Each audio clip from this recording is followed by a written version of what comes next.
Oh, wait a second. Got to put a helmet on first.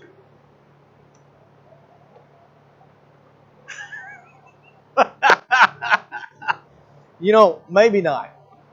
Maybe not. I can't really see it. Did like the helmet, Eli? Yeah. The helmet, it didn't go with my outfit really. So that was the main thing. This one would go with your outfit. This is the one I wear when I'm turning bowls. Yeah, you look good. You look like a motorcycle guy. I was going to say. So now, you ready to give it a whirl? I think so. You just ease into it. Yeah, that's a good cutting angle. You're getting a little meat.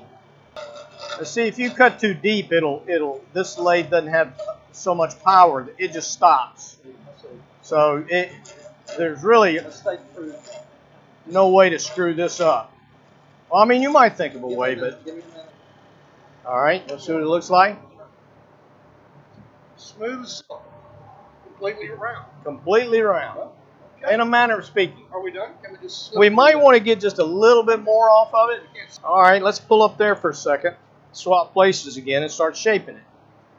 This is a little more narrow than this right here. That's why we want to approach it slowly, because once that's cut, everything else has got to match this now, right? Now, I'm trying to remember that I want a gradual slope to it, for one, and I don't want to finish the front end of this without having started on the back end of it. A lot of times, you're solving problems. You make a mistake, work your way around it. Right. You know, a bowl flies off the lathe, Hit you right in the face. hit you in the face. You go buy you a new mask. That's too steep a slope right now. Okay. That'd be a silly looking pin. Now that slope's getting close to where I want it.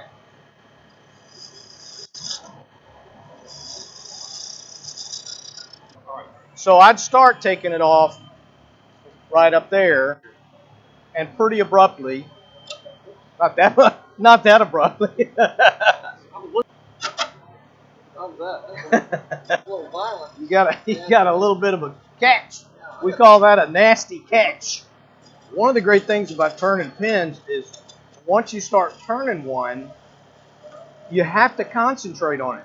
You really do. And so you don't think about anything else. It's very relaxing. Now I would go on and kind of go right to the metal. Start at the metal. You see how much shoulder you got, right? Feel it compared to mine. Oh man. Okay, so the other thing that I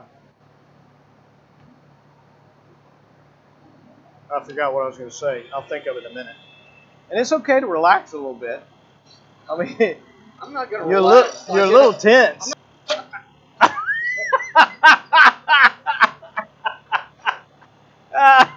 How'd that feel? It really scared me.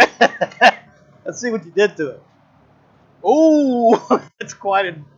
Took a little gouge out of it. Took a divot in that Yeah, one. that's got a little divot in it, doesn't it? Yeah.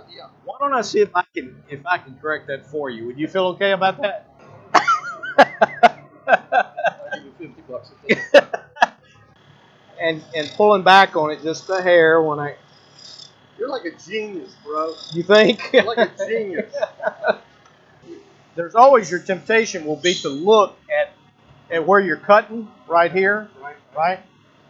But where you see what you're cutting is up here. It's like fishing to me a little bit. I get impatient. Do you? That's why you can fish.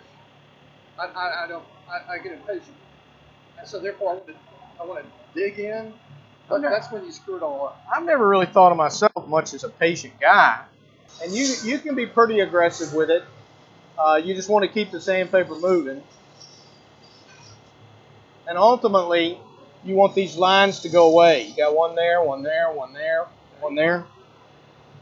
How's it looking? Better.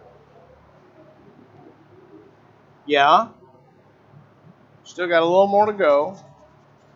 Okay, you see these? See these right here? Yeah. You want to get those out. Okay. See, I've got some on mine too now that I look at it here from this angle. Okay, so now we're going to move to, this was 80 grit, this is 120 grit. Feel the difference. Yeah. Oh, yeah. And after every turn, you use the same sandpaper to get those lines out of it. Oh, I'm sorry, I was doing your side. Now we're going to move to 3,000 grit. And that's as much of, it's almost a polish. It's so fine. Okay, now we're at a point where you got a decision to make. You can use a couple different kinds of finishes on a pen. These both have a real shiny finish on them. Right. He was sure could write. But if he could, He would have. I would have had his oils. Exactly. So what we're going to do is take a little piece of paper towel and put just a tiny bit of wax on it, rub it in, and now we're going to flip it over. We're going to turn it up because this wax works best when it heats, and we want to do this until there's no wax left. You know, I'm sure you could find a sermon illustration out of this. I'm sure I will. Gouge a big hole in your arm. It's hard to fix it. You can sand on it. You can sand on it, but man, it'll always be there constantly. Look at that. So let's see what we got. That is one pretty pen, isn't it? Yeah. So this isn't a real expensive tool. It costs about $35, and I just mounted it on a piece of wood, and whenever I am ready to put a pen together, I set it up. So we're going to take it off and get in the habit of putting it back in the same order that we had it. Right. The one thing we're going to have to make a slight adjustment to is the clip for the top because it's so fat. Yep. But I usually have to make that adjustment, so it shouldn't be any big deal. There's a little hole in the end of this. And so once you get it in that hole, you're going to pull it up tight, and it's actually spring-loaded, this piece. Right. So you can pull it up tight, and then you want to pull down on it just ever so carefully. Right. There we go. Now, still not tight. Now, that's tight. Just right at it, right? So we want to pull it out now and see how close we can. The refill in. And turn it. And it needs to come out, yeah. And it needs to be out far enough that it's comfortable for you to write. Right. And it needs to also be able to go all the way in. Yeah. They come typically with a wax tip. Right. So, But the first word you try to write never works. it never works. So I need to bend it some, and I want to use a couple of pairs of pliers that have rubber that are covered in rubber, so I don't scratch the clip. And this is as much art as it is science. Right. So I'm going to take this like so, and this like so.